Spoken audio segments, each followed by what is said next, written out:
Hey y'all, hi. Today I am gonna be reviewing The Sun and the Star. This book is as big as my face. My face isn't massive, but still something worth considering. And in the background, you'll notice I have got me my copy of The Lonesome Dove by Larry McMurtry, and it is a big one. It is a big one. Look at that. That's massive. This is my journal. I can fit, I don't know, five of them. Definitely five of them. That's massive. And the one thing I did not know, which I just read on the back cover, well, when I got it, is that this book is from the screenwriter of Brokeback Mountain. I haven't watched Brokeback Mountain, but I do intend to. So that's something really, really cool. It's got what, 859, I think 860, 870 pages? Yeah, weekends read. No, not a weekends read. I'll talk about structuring of my reading in a bit because I'm a bit confused and I would like your opinion on this. But I will start off with The Sun and the Star. Yeah, this is a good book. I really liked this book. Just the one concern that I had, and that's more due to personal reasons, was because I started reading this book right as I was approaching in the middle of a slump, really. So it took me a long time to read this book, and I had to put it down for a long time.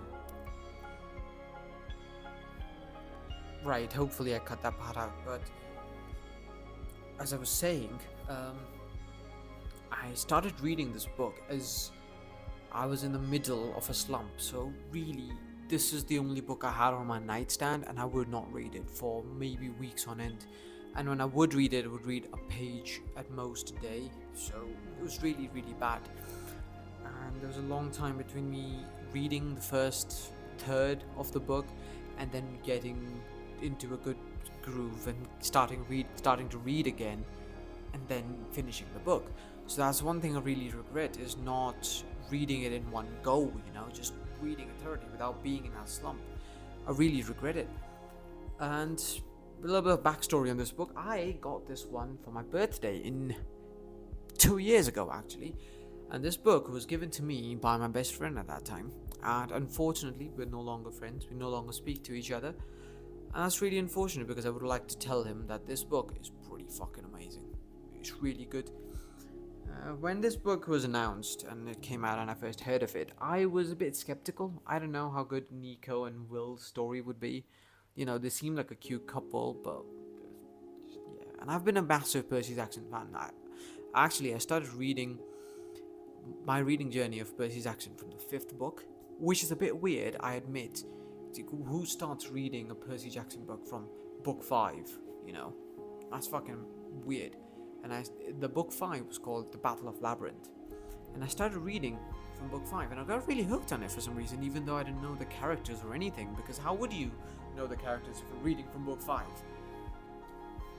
And yeah, then I remember I got the last book, which is The Last Olympian, and I read that. So I read book 4 and book 5 together, and then I started reading from book 2 and then book 3, and then I read book 1.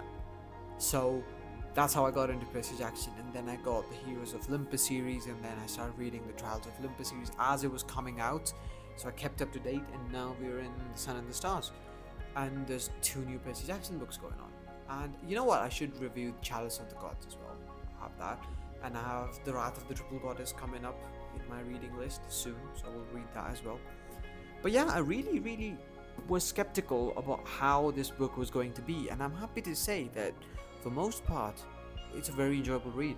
I think it still struggles with what I have identified personally as a bit of a flaw in Rick's writing in his books. I think I've noticed it in quite a lot of the books that you follow the structure. You're on a quest, or you get a new quest.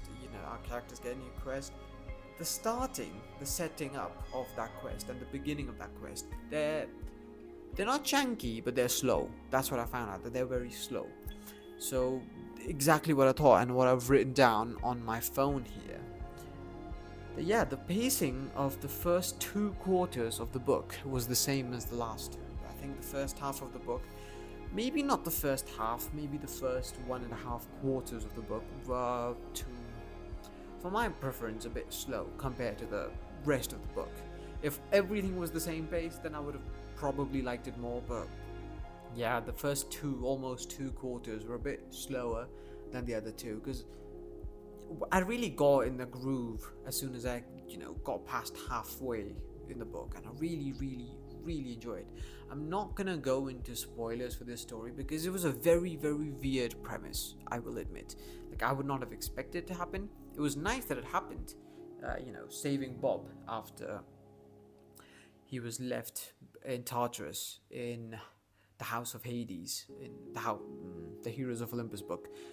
And it was really nice to see him back. I'm sad that the giant didn't make an appearance. I am forgetting I know his name, but I don't know how to pronounce it, so I'm not going to. But if you know, you know. So yeah, so that was a bit sad that he did not make an appearance.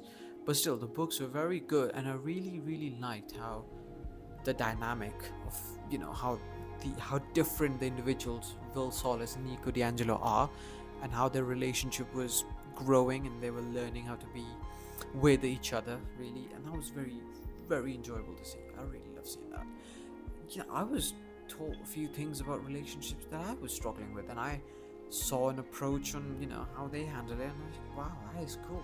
That would have been very helpful 2 months ago. So I guess my fault for not reading this book. That would have saved my relationship probably. Yeah, but still, I really, really, really enjoyed reading this book, and I'm so happy that I did.